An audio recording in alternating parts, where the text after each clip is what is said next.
Hi, what's going on, Bulls Nation? Welcome back again for another video. I've been away for a little bit, depressing thing that happened to the Bulls, but we're back at it. And we are gonna talk about this potential, not potential, this, I guess, hypothetical deal that ESPN brought out here, a three-way trade bringing Zach to LA and a couple of New York guys to the Bulls, and we'll talk about that right after this. Get the lowdown on one of the most iconic basketball teams in the world. You're listening to Chicago Bulls Nation. All right, Bulls Nation. So, it I don't know what they're doing there, J Will in the morning and all that stuff, but I don't know what's in their coffee. But they proposed this trade, and it's not the worst trade that I've seen. I've seen worse, like we taking on, you know, basically Westbrook, and Laker fans are saying, "Oh, it's better than losing him for nothing." I mean, I'd rather lose him for nothing. Honestly, and they're gonna be like, "Hey, you're gonna get cap space." Well, if we make him walk, then we are gonna get the cap space. These guys doesn't, I don't understand.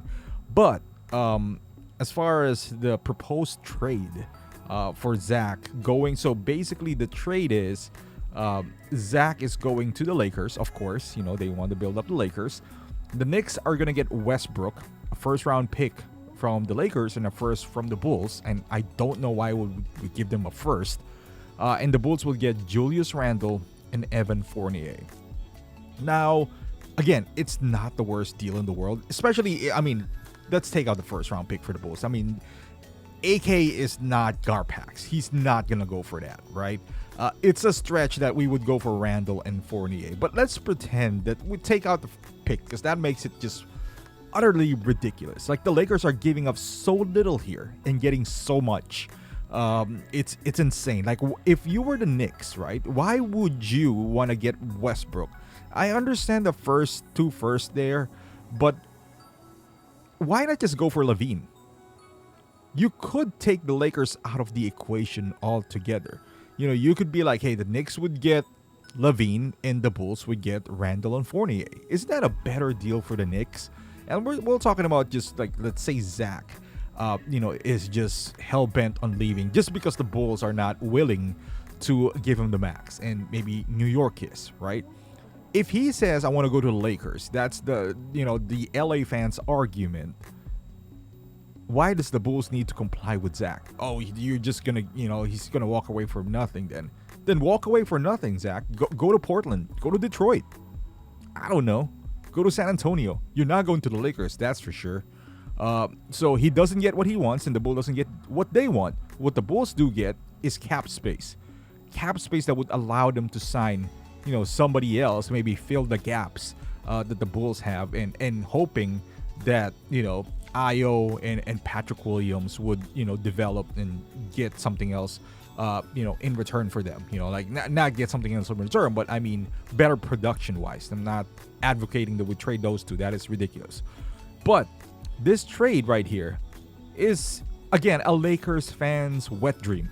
Of course, they get rid of Westbrook and a first that they won't, feel for the next 5 years anyway. You'll be hard pressed to find a GM that would. If you're a GM, you don't even know if you have a job in 5 years for the same team.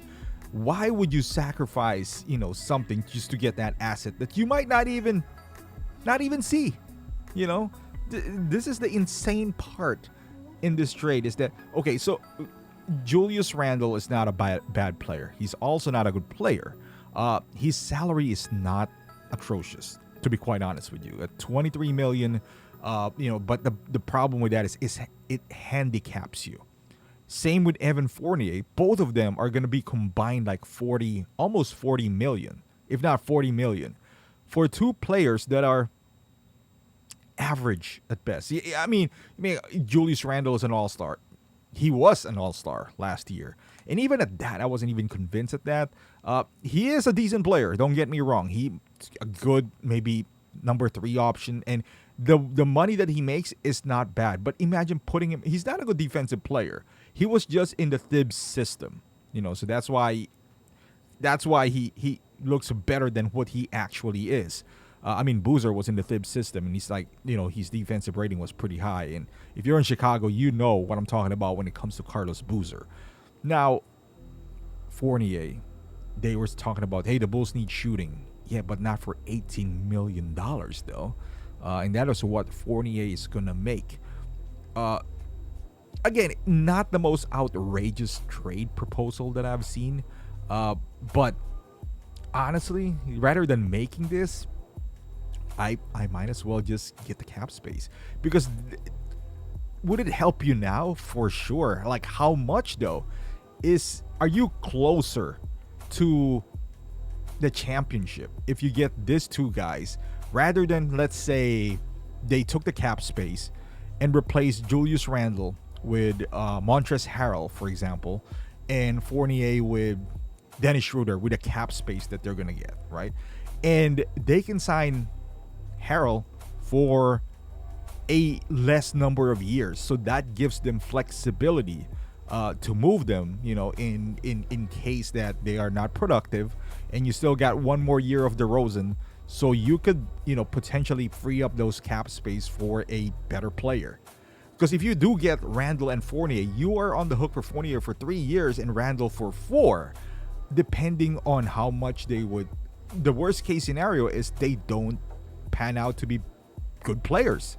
So now you're stuck. Who's going to get them? Who's going to pay Randle 23, 25 million at that point? You're going to be hard pressed to get rid of them. So all these guys, this proposal, again, decent, not the worst, but it feels like it's geared towards the Lakers getting better and the Knicks being, having that quote unquote super. Why would the Knicks want Russell Westbrook? And I get it, they don't have a point guard and all that stuff, but that is going to stunt the growth of Emmanuel quickly, and Derrick Rose is still there. I don't know, man. If this was real, if I was the Knicks, I would just get Zach, pair him up with quickly, and just go to the Bulls and be like, hey, get Randle and Fournier out of our hands and we'll give you a first rounder. They don't like Randle anyway. Randle doesn't want to be there. So they don't have the leverage there. And if people keep on saying that the Bulls does not have leverage, there's only 5 teams that can sign Zach outright. And we're going to discuss that as well in a different video, but they do have a say in it. They can let Zach walk. And if they do, they can sign they're going to gain maybe 16, 18 million in cap space, to sign someone. And I'm pretty sure they're going to wait. They're going to try to sign all their players to kind of like maximize that space that they do have. But yeah, knowing AK and Eversley, they're just not going to take garbage. I'm just, and they're not going to handicap themselves. This is not guard packs right here. We're not going to have an Otto Porter situation here, ladies and gentlemen. But yeah, good try. Not the worst that I've seen, but also kind of insulting. But let me know what you think about this proposal, this hypothetical trade from ESPN. Thank you for watching, guys. And leave your thoughts in the comment section. And I'll see you guys in the next video.